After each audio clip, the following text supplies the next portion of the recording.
we're in a space where it's not life or death, or it's not going to make or break, or people can kind of dangle this in front of you to be like, oh, if you don't do this, then you can't get over here. You're not going to reach this mass audience. It's like, nah, folks are good. And we're seeing like people that are independent and creating their own business and seeing modern entrepreneurship at a level to where it's like, I don't need this anymore. And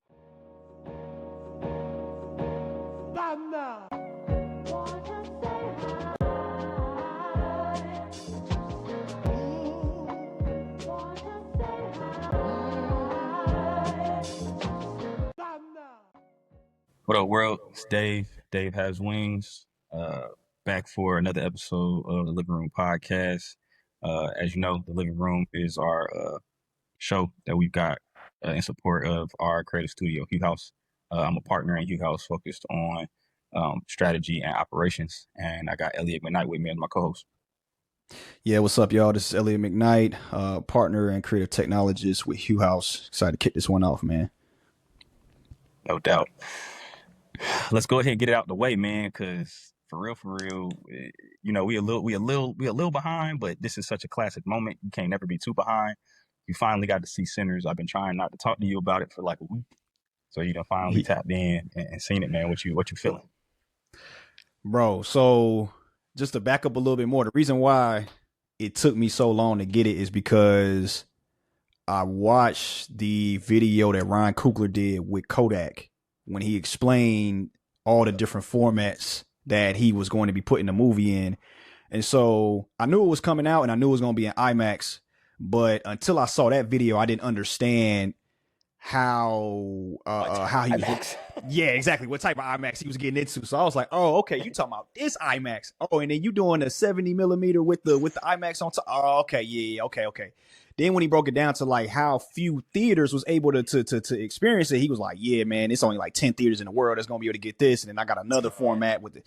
And I was like, and one of them just so happened, you know, by the grace of God, happened to be in New York. And this is like one of those little things that like one of the little perks with given everything that go on with being in a city like this is like, okay, I'm glad that I made that move to be able to experience something like that. So because of that, there's this theater in New York called Lincoln Square with AMC, and it probably has the biggest screen in America type of vibe. And yeah, just to get a decent seat in one of those shows, especially for this movie, bro, that it was like I had to be on it like a sneaker release, bro. Like I was really like on a sneakers app type vibe, like trying to go through, and then the way that AMC got it set up, bro, is like you gotta wait. They re-drop the tickets every Wednesday. So if I look at it right now and I try to go to like next weekend, I can't even go that far. I have to wait till tomorrow for them to update the dates again. So I can only see about a week and some change in advance to even see what's going on. So that happened. Then my girl had something she had to go to, you know what I'm saying? So we had to switch it up and then like push back another week. And again, just find like a good spot. So I finally got in there. I just had to say that part because like that part of itself is part of the journey of watching the film. And when I was able to actually go, you know, you know what I'm saying? Like, so we did it right. Beforehand, we had some dinner, we had some food. We went all the way up to Manhattan. I'm in Brooklyn right now. So we went all the way up to Manhattan, got some food, like a 5-minute walk away, sat in. And the way they got it set up is that like basically it's only one theater for this format. So you like walk up to a whole nother floor and it's only one screen for this. And when I tell you that joint is like floor to ceiling, that joint had to be like what it felt like 50 feet up in the air. And it was just so wide and massive. Like it was to a point where even in the previews, bro, it felt like I was getting like enveloped like in the screen. Like I felt like I was really in the previews. It was kind of crazy. So they were showing different previews, and so it was packed out, man. It was a good vibe. And man, that seeing that, it just made me proud to be alive at this time and to be able to witness this, like, you know, in the correct way.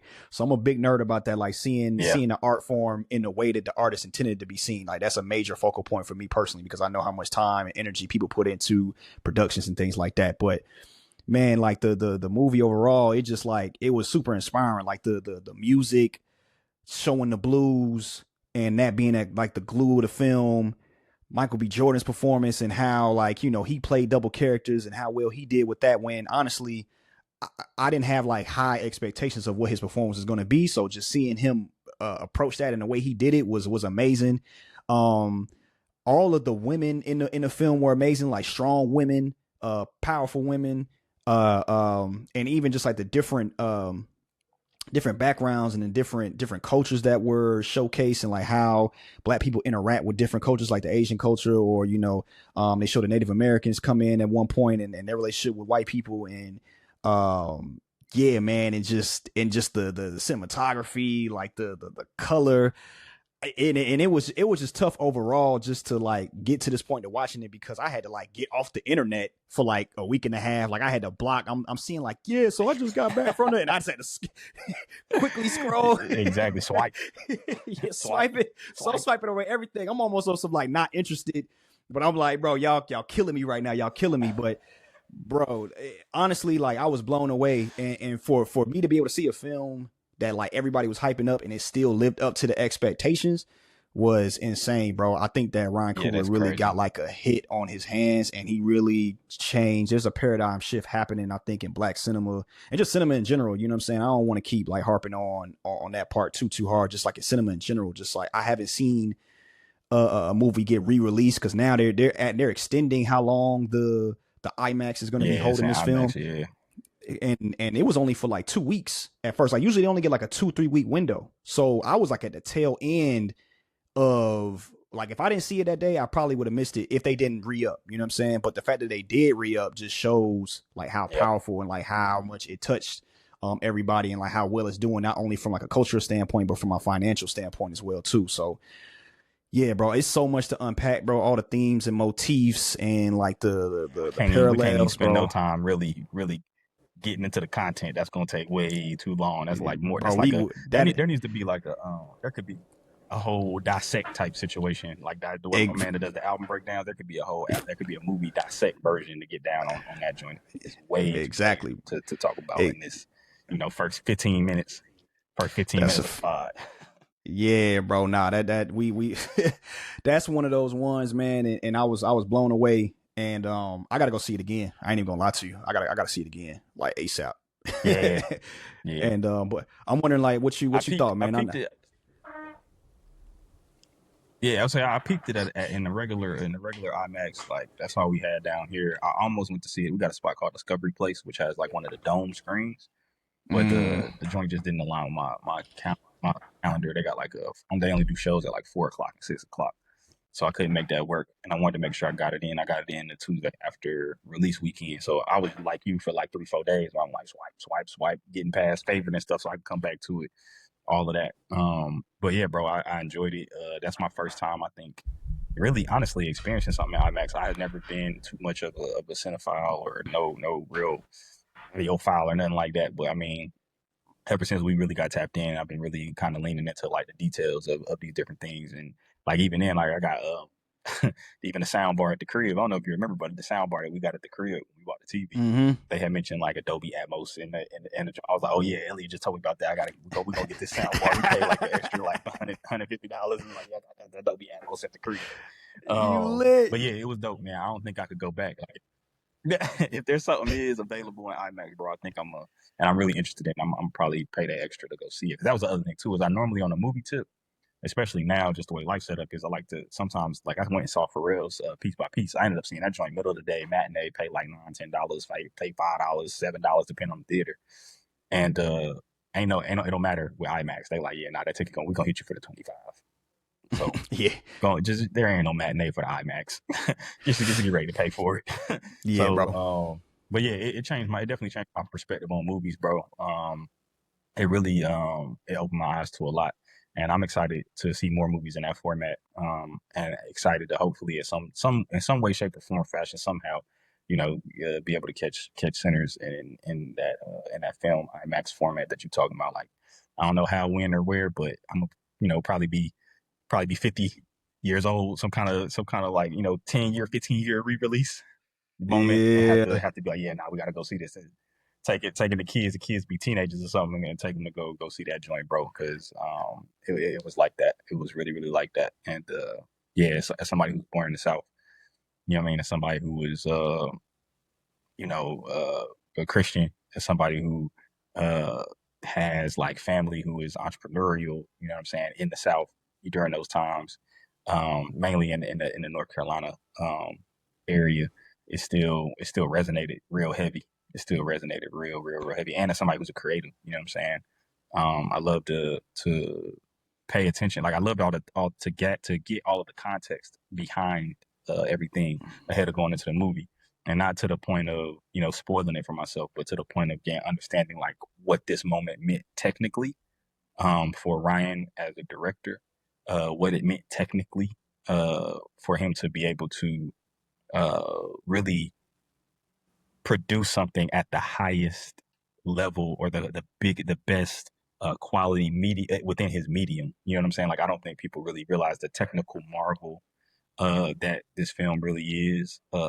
Obviously, the Kodak video definitely gave everybody some perspective, but I still don't think it landed on people that like you cannot make a movie bigger than this, and it is his original idea and original thought.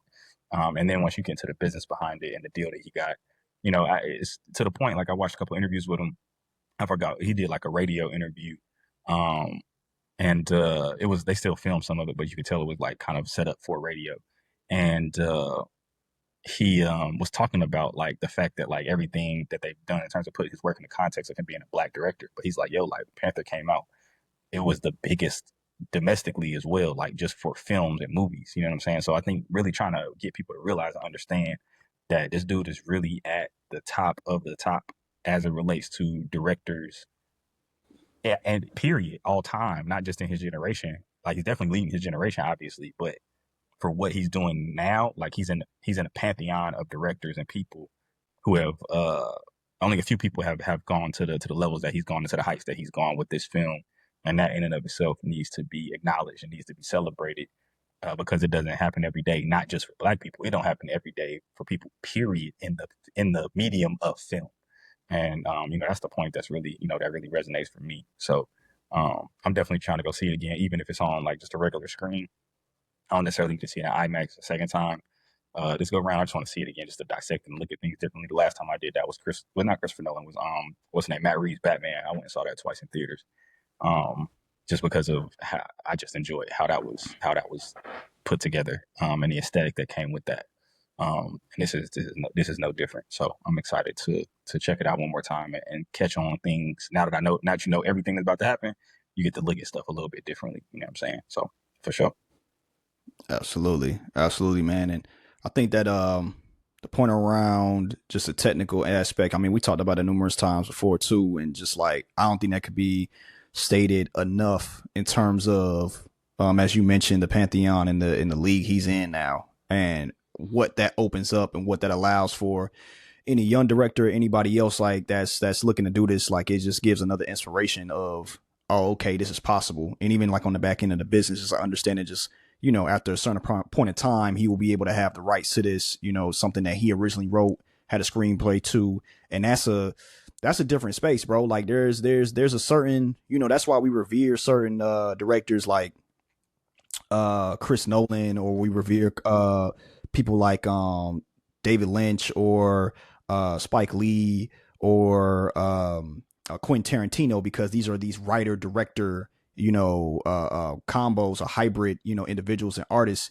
And now when you're combining that with being able to make your art in the highest level possible, and then you're also attacking it in this specific space, it's like, bro, it's only like 10 directors that could say that they was able to do that. So it's very, very interesting. And then just on another kick, on a low, because he dropped the bomb that he gonna be doing X-Files next.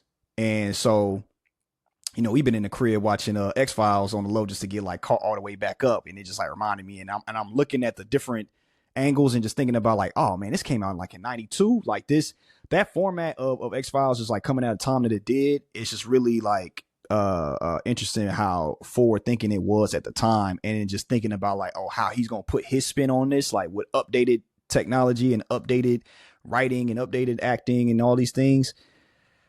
yeah, I'm geeked to see like how that's gonna flourish and blossom over the next couple of years because he's gonna get into a pocket. And I think he's gonna breathe life into something that we almost forgot about as a franchise that really is like in a specific interesting sci-fi space. And I can see like this carving out of this lane of like owning this, and then Jordan Peele is getting to a space of like a little bit more of like the horror space, and you just kind of see these places being explored where typically we don't see a lot of people exploring outside of like action or drama and things like that. So I'm excited. Yeah, bro, that was the thing that tripped me out. I had to realize like how how long it's been since I've seen something that wasn't like an action movie or a superhero movie, and like seeing something that was Exactly. like artistic. You know what I'm saying? Like it's been a minute since I've seen something that wasn't like one tied to some other IP, but also like was in a completely different medium or genre, not medium, but a completely different genre. So I definitely enjoyed it, man. I definitely enjoyed it for sure. Absolutely. But yeah, what else you been on? What else is keeping you inspired these days? Man, over the weekend, I think I talked about it last episode about this company called Air Company. And they was having a pop up out here, and I was able to pull up. Yeah. And yeah, bro, that joint that was tough, man. Like they had like a spot, kind of like in NoHo area, close to LES type of vibe. I can't, I don't really know the exact neighborhood, but bro, it was dope. Like so I spoke to somebody when I walked in because I had to get a full breakdown of like one of the design leads. I ended up meeting one of the design leads. His name is Chris, and he gave me a full breakdown. And Angelica, she was in there as well too. It gave me a breakdown of like what was happening. And so basically they have like this alternative fuel to gas that they're working with, like say the Department of Defense. They have an official contract with NASA, and they're trying to find like better ways to better alternatives to gas, long story short. And they're able to, don't quote me on this, but from what I understand, and I might need to even pull up because I had to throw this joint in GPT to like really understand what was going on. But basically they figured out a way they figured out a way, bro, to like catch the CO2 from the air, and then they also collect the hydrogen gas from the air, and then they from there they take both of those gases and feed it into a reactor that they created. And then once they feed it into that reactor, it creates ethanol. And so with the ethanol, they can have like a cleaner alternative version of gas that they've been working with like aviation companies. So they have a partnership with JetBlue as well. And so out of that R&D of all those things they've been doing, they've done like a couple of consumer products. So they have used the same ethanol to put into perfume or cologne or something like that. They've done it with they did vodka as well too. They have been making a whole bunch of consumer products as of late, but even the way they designed the space, they basically had it like a gas station, and they chose that gas station because the neighborhood was known for that's where a lot of places where people would kind of gas up, a lot of bikers and things like that. So they chose that space specifically because of that. So they had like this whole setup. They had like these different suits that they designed, like space suits that they designed as well too inside the space. They had like space food that they made, like a bacon, egg, and a cheese space food that they had available that they just giving away. It didn't taste that good. I wouldn't recommend it, but it was tight that they had it. And yeah, bro, just got a chance to really nerd out about like design of it and like where they're going and what they're doing. And honestly, it was inspiring for me because it's kind of in the vein of like the way they have their business set up and the way that they're going about doing their work is kind of like the dream ideal situation for the type of work I would love to do at some point, because they're able to work at a high level and then basically get a crazy bag from over here, you know what I'm saying, by working with the government, working with NASA, and then they're able to take that and then use that same R&D to like bring it back to like a more consumer base level product that they can use it just to kind of prove the point of like, yes, this can work. So it's like kind of burning the candle at both ends in a good way.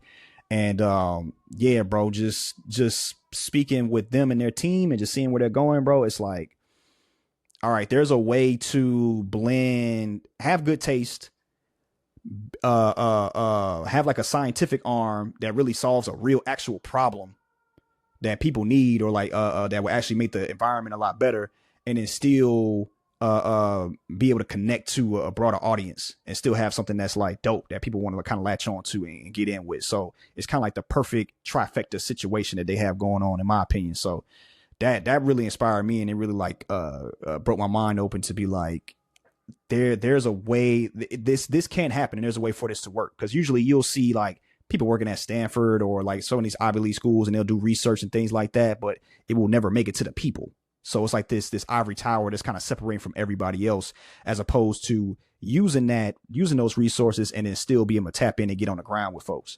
So I've been real inspired by that as of late, bro. That's been like that was definitely an eye opening experience for me personally. Yeah. Nah, bro, it sounded fire. Seen it on your story.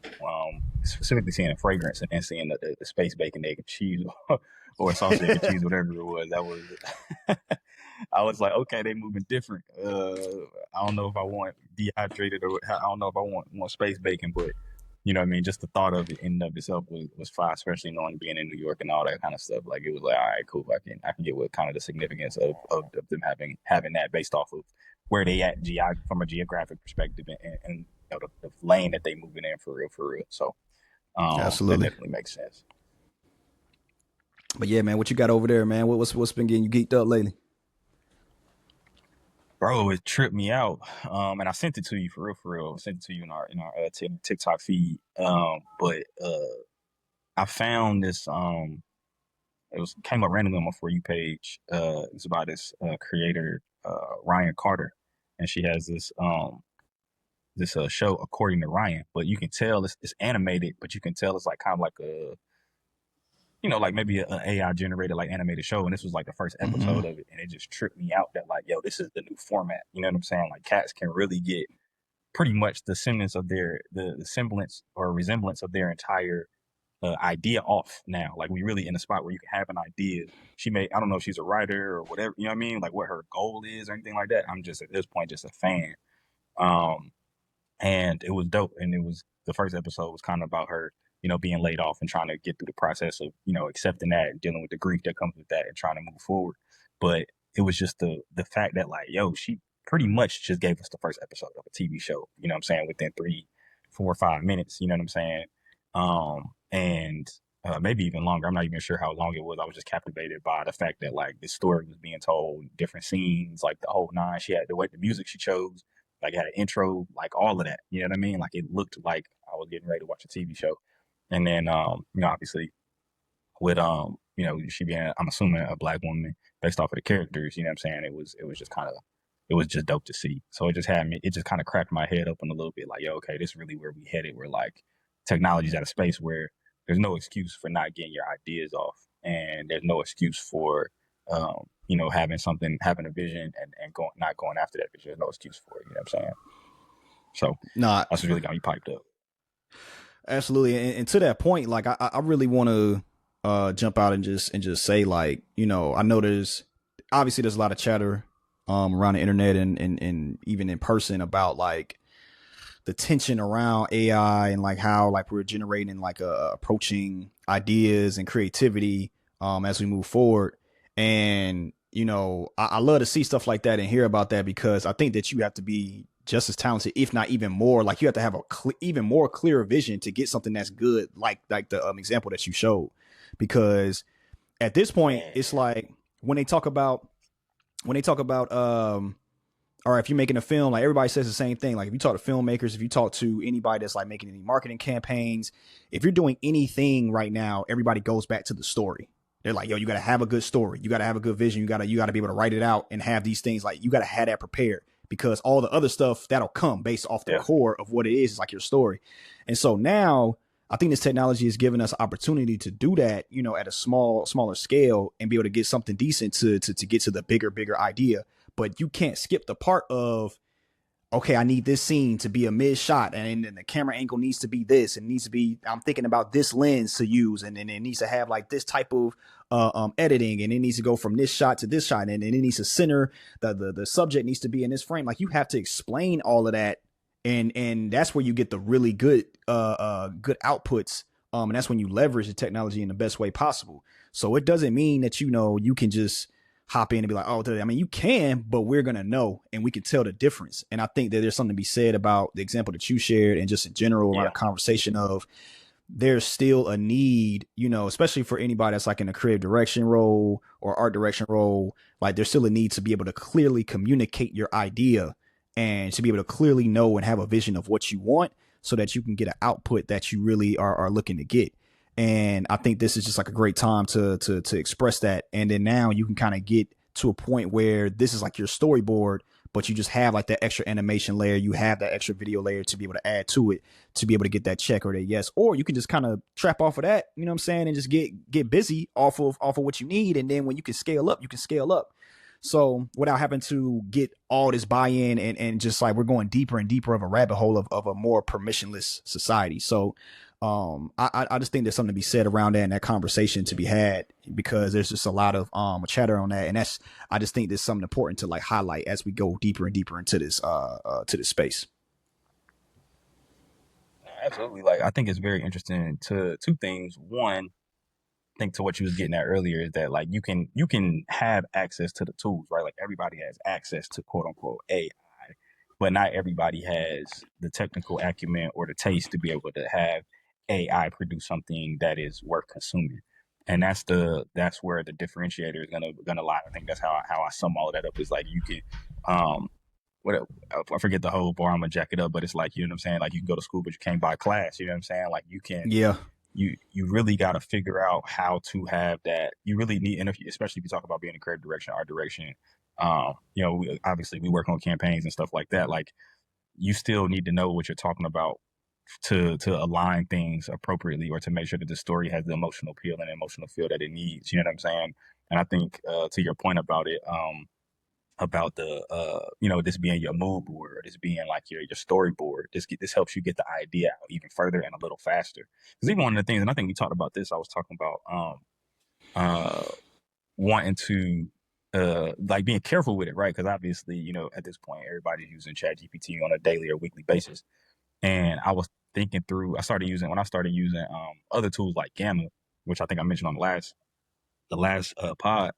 I was working on some client work, and what I realized is that like it don't necessarily make you more efficient. It gives you more time to focus on the things that you want to focus on for real. So like it may be helping you get like this part of the project done, but ultimately you're not gonna necessarily go from spending 5 hours on something to spending 3 hours on something. You're just gonna spend an extra 30 minutes or an hour on that thing that you was tweaking, and that's the thing to be mindful of as you're talking about putting these tools into your workflow, because you can end up spending even more time because you feel like you're gaining time back, but you might not be gaining time back.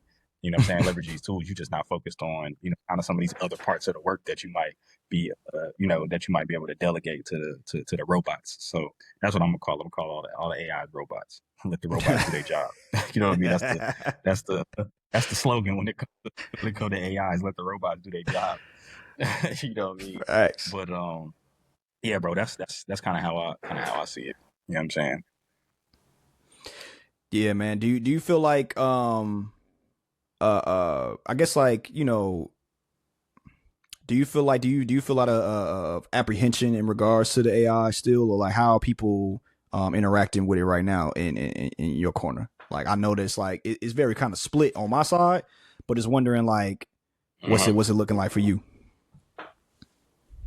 Yeah, I think it's interesting. Like matter of fact, even today, had a conversation with a professor that was talking about like in schools they have he's a master's level professor, and he was talking about the AI policy that they have at their university. You know what I'm saying? Where some of the essays and things that they have, and again, it's graduate school where it's like, yo, they talk about it um, every single class period ad nauseum. Like, yo, use the tool, but here's how you use it. And they have like it's Mm. like a 50 or 60% like AI allotment essentially, where like that's how, like once you put it into the software that does that, like the little AI checker, it can't be more than, I think it's like 58% AI Oh wow. generated based off of whatever the software is going to be. You know what I'm saying? So Other than that, you go to 59%, 60%, it's considered, cheating, and they could potentially give you zero, failure, whatever. And so yeah, just hearing about stuff like that and hearing how different industries are adapting. I mean, I think that's the way to go, bro. You got to figure out you can't be afraid of it. You got to embrace it. In terms of what I'm hearing, I think most people are still honestly just trying to figure it out. People ain't even really, if I talk to my wife, if I talk to my mother-in-law about it, in terms of how they might be applying it or trying to use it or hearing different things about it. You know what I mean? I think part of it is, and we talk about this sometimes, is like we in the space of marketing and fashion and sneakers, and like we are in those fast moving in technology, like we're in those fast moving industries, and we live and breathe it every day, and it can feel like so many things happening and it's moving so fast. But it's like, bro, you talk to the average person that don't do this for a living or isn't adjacent to any of these industries, and like, bro, the ability to kind of like understand how to completely use something, it's like high key. It's like me with my iPhone a little bit. It's like, bro, I'm only using probably 25-30% of what that joint can really do because Yeah, I'm not yeah, really super techy with it like that. You know what I mean? And I'm making content, every week. So, but there's some cats that know how to, like I saw, not to get too far off track, but I saw a cat, came across my TikTok for you page, and bro had a minimalist iPhone uh screen, and like iOS, and like he had updated iOS or added like a plugin or an app that gave that joint like a minimal like look and feel to it. So it looked like one of them, I forget what them simple phones is called, but like one of those, they got these like anti-technology phones that are out now, like they smartphones. You can listen to music, text, whatever, but it don't got no apps, it don't got no games, it ain't got no Instagram, none of that yeah. stuff. It looked like one of those, but it was an iPhone. So when I be seeing stuff like that, Uh, I'm like, bro, I don't know half of what this thing is for real. That joint had me tripping. So, but that's how most people are with AI, from what I can tell, bro. Is that I don't think most people understand the half of what they can actually do with it. It's a handful of people that are kind of experimenting, playing with it, and adding it to their workflow, and kind of trying to put guardrails in place to drive it forward in the industry. So, um, but yeah, that's what I'm saying. What about you? What you got? What you seeing up there? You said a split, but what's that split kind of look like? yeah, it's like so it's a split, like I said. Like, so my family, and some of my friends, like, they not really tapped in on it. Like, they know a little bit about it, but there's also some other people that I know that's like working directly on it. Like, I know actually one of my mom's best friends from high school, her son lives out here and he works with Google directly, like on their AI team, and it's centered around like ethics, the ethics of AI. So just like hearing his perspective and just getting like a whole, we'll like nerd out about it for like 30 minutes, an hour, like going on a deep dive with that. But then, say if my girl is there, then she's like, I don't really know what you guys are talking about, or she may have a completely different, point of view, because she's also knowing about like the energy crisis and the other things that like the cons that may come with like a lot of the things that the technology brings. So she's bringing that perspective to it as well to kind of balance out the conversation. So I'm seeing like a little bit of a split on that, and then also Jimmy just recognizing that I'm trying to fight against my bubble and my curated feed that I see on a regular basis. So I'm following people that's like posting about this all the time. Da da da. So to your point, I feel the overwhelming feeling. Like sometimes I'm like, dang, bro, like this person doing this coming in, this joint just dropped, this tool just dropped, this tool just dropped, da da da da. And that's why like I'll ask like, yo, so what are you seeing? And then it'll bring me back down to earth a little bit and be like, oh nah, like, yes, these things are happening and it's happening at a crazy clip, but at the same time, like the world hasn't caught up to this yet, because right now I'm probably just looking at like directly a Silicon Valley perspective where like all of this is happening in real time, like every single day, and there's just like different feats happening. So it's real interesting, man. And I see again like people that I follow and just like the different companies that create this. Like I know that Runway, for example, the video generation tool, they're about to have a festival like next month for people that make AI films, like short films. So that's just like, bro, first of all, I feel like this just came out and it's like, and bro, I gotta send you the link because the quality of they've been doing it's like the third year they've been doing it. So I'm like, when did y'all have time, or when did y'all even figure this out to even like get to the point from 2 years ago, 3 years ago to know how to make an AI short film, bro? And it looked like this? Nah, man. Like, who are y'all? Like, what are y'all Yeah, doing? You know what I'm saying? So it's just this crazy spectrum that I'm seeing and noticing where it's like super deep on the deep end, like folks is in the ocean with it, and then there's some people that just haven't even dipped their toe yet. So it's Yeah, very interesting, and I'm like somewhere like kind of like getting in the water, like I might be like maybe knee deep, you know what I'm saying, like maybe, you know, right. and so it's a crazy position to be in, just to kind of see. But I want to kind of climb out, but I also want to make sure that again, recognizing where the bubble exists and making sure I don't get stuck in the bubble. So I just love to have that conversation. But yeah, Yep. it's just been a huge just a huge, like, I guess range of reactions and point of views of technology right now. Yeah, nah, that's real. That's real, man.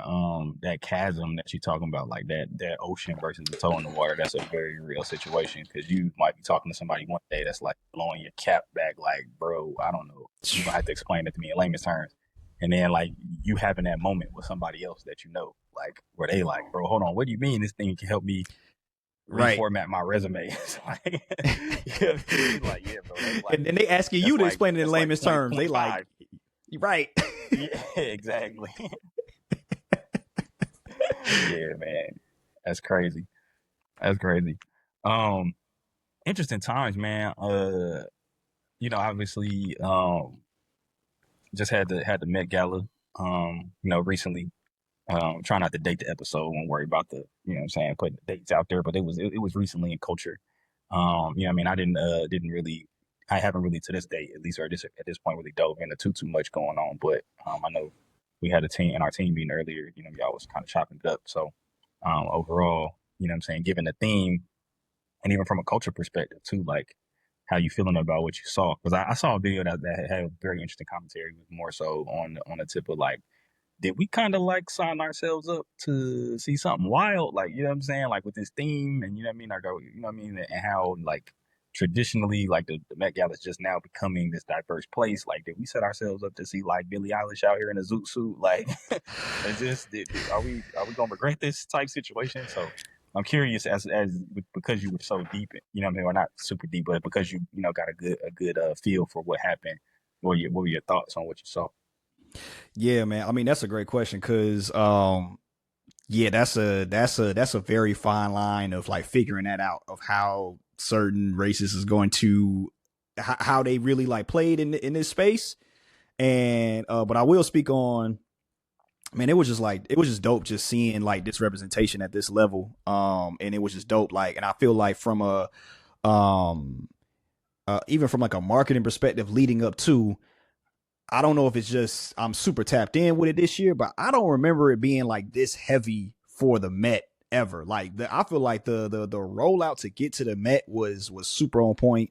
I love what they did with like the Vogue covers. I love what they did with Rocky. I love all those pieces that they added to it. Even like the pre-party that they had, and I think that Coleman Domingo and I saw Law Roach and all of them was just in there, and it was just like super black. It was just like dope to see. And then just all the fits that like came out that night. Like I feel like Tiana Taylor went crazy. I loved her outfit. I love Pusha T's outfit. I loved Coleman Domingo's outfit. Diana Ross. We forgot to say this this morning when we talked about it, but Doechii had the crazy Louis fit as well too. Um, her details was crazy. Even the pearl jacket that Pharrell had. I ain't gonna lie, I didn't see it at Yep. first, and I was like, I don't know this seemed cool, it's calm. But then when I zoomed in, I was like, nah, he went crazy. He went crazy. He went And crazy. yeah, man, yeah, it was. I was like, all right, cool. And even Damson Idris, the way that adding the layer of the rollout for F1 and just how he pulled up, you know what I'm saying, in the car, hopped out, had the outfit reveal with the helmet. That was crazy, man. Like that was a real moment. And I think it was just great for us to have that time and just really be able to have something that was for us and just be fly, bro. And I think that a lot of people took it there, and it's just a lot of representation in it and a lot of history behind it. Something that came up though that made me think, because this is probably one of the most, again, profitable Met Galas ever. because they get a lot of donations and charitable acts from this, and just wondering like where is that gonna go. So I hope y'all do the right Yep. thing, and I don't want to assume that it's going to go one way versus another. I'm not well researched on it, but I'm just hoping that it continues on the path that it's been going, and it's just not all for show, and we really like tapping in the right way when it comes to the dollars piece of it. But yeah, man, I loved it. It was it was crazy. What you feeling? That's real. That's encouraging to hear, man. Like I said, I wasn't super tapped into it. I saw a couple people. I saw Dancing Idris. Obviously saw P. Um, and I definitely saw Tiana Taylor. So yeah, I mean, I appreciated what I did see.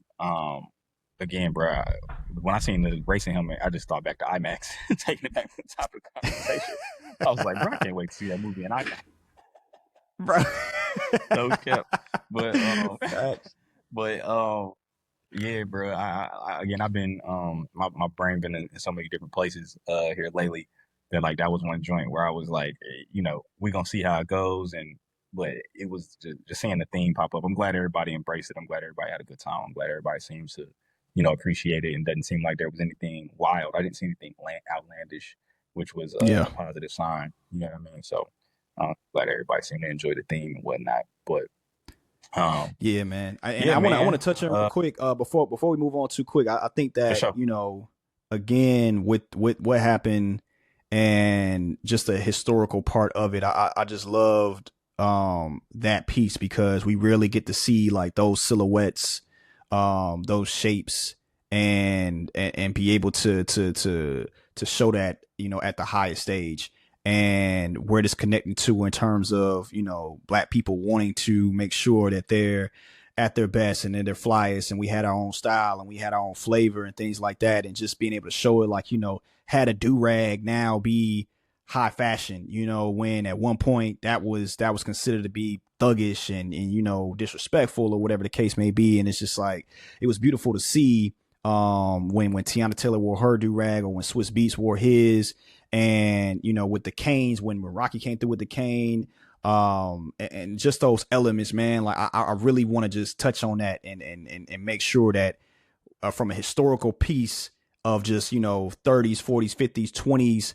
fashion era of when we were really like Dapper Down, and just like the pioneers like Dapper Dan, really putting this at the forefront, and Ruthie Carter, designing Tiana Taylor's outfit, like all of those different pieces of just like excellence, just like at the highest level. And it was just like super inspiring. And I can't wait to see like how this transpires like over the long term, because if you 14, 15, 16, or 21, you just getting in fashion, like that does something to the psyche, and that does something to everybody that's watching it, and brings a certain respect and validity to this style. So yeah, man, I just wanted to harp on that real quick before we moved on, because that was really sitting on my heart. Nah, for sure. And I guess this will be the last thing we touch on to wrap up the episode. And I think it kind of goes into pretty much probably what a lot of our audience is going to be what we assume to be kind of younger folks working in marketing, advertising, people who desire to work in marketing, advertising, creators or creatives, artists. You know what I'm saying, that are in that like that probably as young as 18 to probably somewhere just beneath 40, or what I mean, somewhere in those mid 20s and 30s.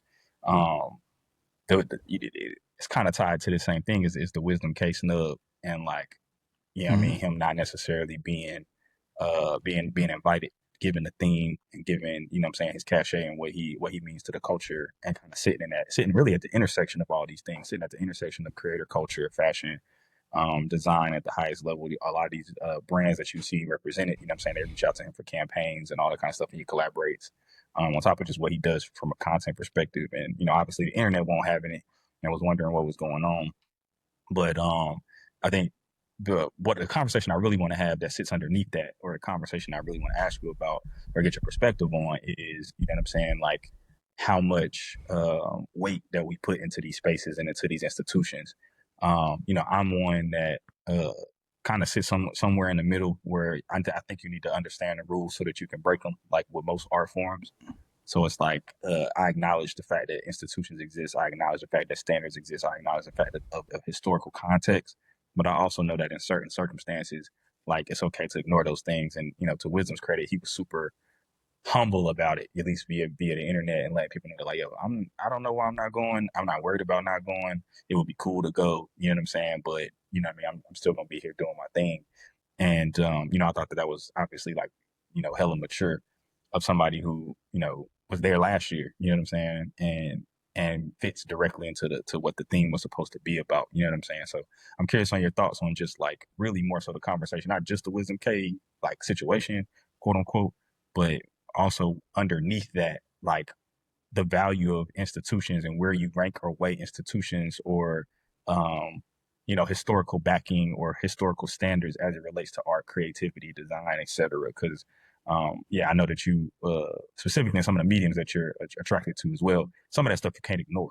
You know what I'm saying? Yeah. Like when you talk about industrial design, you talk about architecture, like these are hard and fast principles of science a little bit. You know what I'm saying? To go along with the art. So I'm curious on your thoughts. Yeah, man, I think that this is a prime example of the next generation and the next group.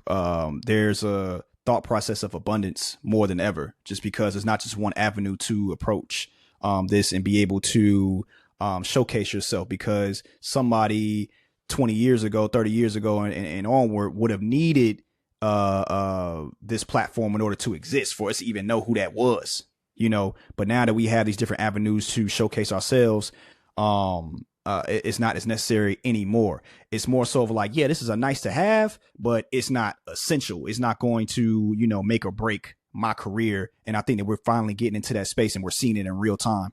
And when you said that, it made me think about, I saw that Kai Cenat also had a similar situation where he just didn't go. He turned it down because him and the sponsor, I don't think he ever named him, but him and the sponsor wasn't seeing eye to eye in what was happening. He was like, nah, I didn't like the sponsor. I don't like how they was like positioning things. So I just said no, chat. And all money ain't good money. And it was like one of those moments. I think that's another story that needs to make it to the top level, because he's showcasing and exemplifying the power that we have now within this space to be able to bypass certain things and not allowing this to be the end all be all for us. So I'm on the side with you, like where I'm kind of in the middle, where yes, these things are necessary for certain things, but we're in a space where it's not life or death, or it's not going to make or break, or people can kind of dangle this in front of you to be like, oh, if you don't do this, then you can't get over here. You're not going to reach this mass audience. It's like, nah, folks are good. And we're seeing like people that are independent and creating their own business and seeing modern entrepreneurship at a level to where it's like, I don't need this anymore. And to your point, and this is coming into institutions that have held this space for so long, and they're trying to figure out how to do that. Like to your point about fashion specifically, like we're seeing the mask being unveiled, and I think that it feels separated, but it is still tied, because we're still going through the process of when this tariff situation happened.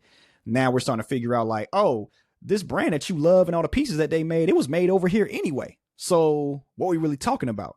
And I think that, we're getting this transparency. We're in this transparency era where we're understanding where things are coming from and how they're actually made and what it takes to actually create those things.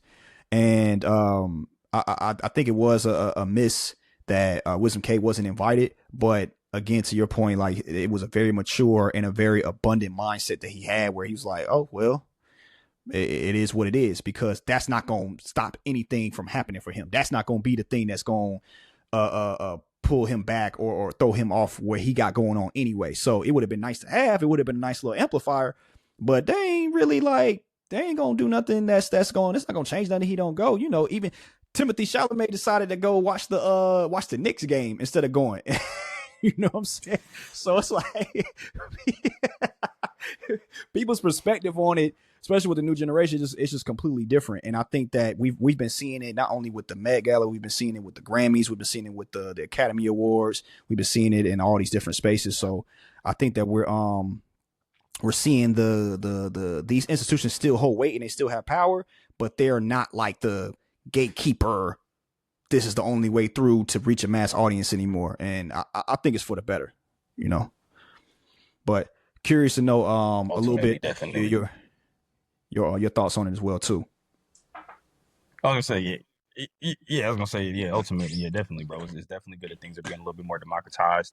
My only, I don't want to call it a fear, but my only thinking or challenges again for those folks who are coming up, I don't want people to feel like they can necessarily quote unquote like skip steps. It kind of gets back to the earlier part of the conversation around why it's important to do the research and why it's important to understand where these things position historically. Because again, like I said, it's like a know the rules to break the rules type situation.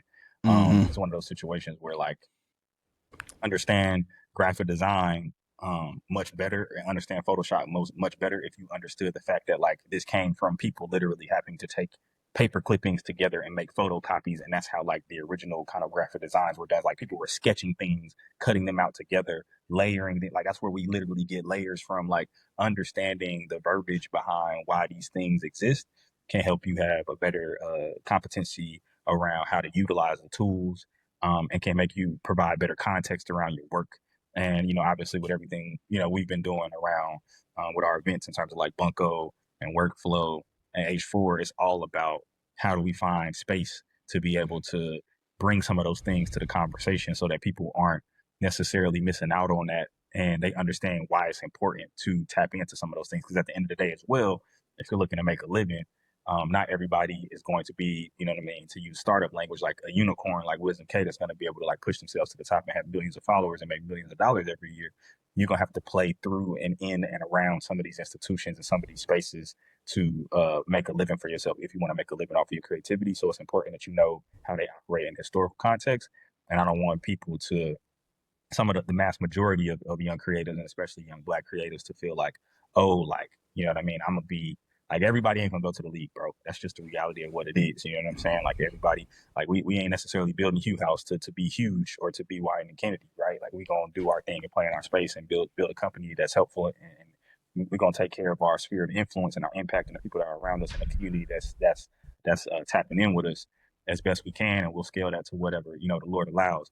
But it's not something where we're looking to, like, you know what I mean, build the biggest thing in the world.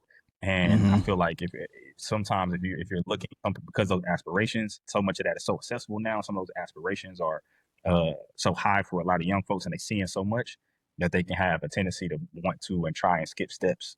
Um, you know what I mean? And it kind of stifles their growth. You know what I mean? But it's a part of everybody's process too at the same time. So that's all I think about with it, man. Is like it ain't necessarily that you got to be beholden to it, and you got to be thinking that they, like, to your point, are gatekeepers and you ain't gonna get no opportunity without them. But it's important that you understand, what I'm saying, how they exist and their role, because you might be able to leverage it to help build your thing Mm-hmm. faster. The more you know about it. So that's always the thing, is just one that to be a part of the context and the zeitgeist for the younger creators coming up so that they can apply, you know what I'm saying? Like take the meat and spit out the bones, you know what I'm saying? Take the stuff that's good for you, leave the things behind that don't work, and know that everything is in cycles and seasons, and what worked for you in this season may not necessarily work for you in the next season. And if you got some of this is a part of your foundation, you're much better equipped to be able to navigate those waters as the culture changes, as business changes, as the climate changes, and as you try and uh, leverage your creativity to make a living for yourself. So that's kind of where I'm at with it. Absolutely. Absolutely. Yeah, man, I think that's it. I think we good, bro. We'll stop it right here. Thank y'all for tapping in. This is gonna be the last episode where it's just me, myself, and Elliott. We definitely got some really fire guests lined up to come in and contribute to the conversation as well. So, keep your head on the swivel for more episodes of the living room. We'll have some guests up in this thing, man, and the format will pretty much be the same, but it'll be leaning in on their personal stories a little bit more. We won't just be talking about things that we are seeing in culture and all of that. We'll be, kind of talking about, again, artistic and cultural practice through their lens and through their story. So maybe the first like 10, 15 minutes, you can expect us to chat with them about things that they're seeing, what's inspiring them, what's inspiring us. And then we'll hear about, how they're leveraging our artistic and cultural practice to move things forward in the world. So appreciate y'all tapping in, man, and looking forward to sharing more with y'all. Follow us at It's Hugh House. That's on ITSHUEHOUSE, on all the platforms. As far as like just Instagram, Facebook, you know what I mean, LinkedIn, um, Instagram, Facebook, LinkedIn, YouTube, and Yeah, I don't know. We might make a little TikTok page or something. You know what I mean? We got content coming. We might make a little Yeah, little Hugh House TikTok. You feel me? we might have to do it. We might have to do it. Yeah. Might have to do. We might get a couple more episodes deep, and then will consider open up the TikTok. We'll definitely let y'all know, man. But stay tapped in. It's HughHouse.com, and yeah, man, join the newsletter, and yeah. Any closing words? Nah, man. I mean, you said it all. I think that we're in a good spot, and appreciate everybody listening in. Can't wait for the next episode and to really wrap with our future guests. So we catch y'all in a little bit. All right, man. Y'all be good. Peace. All right, peace.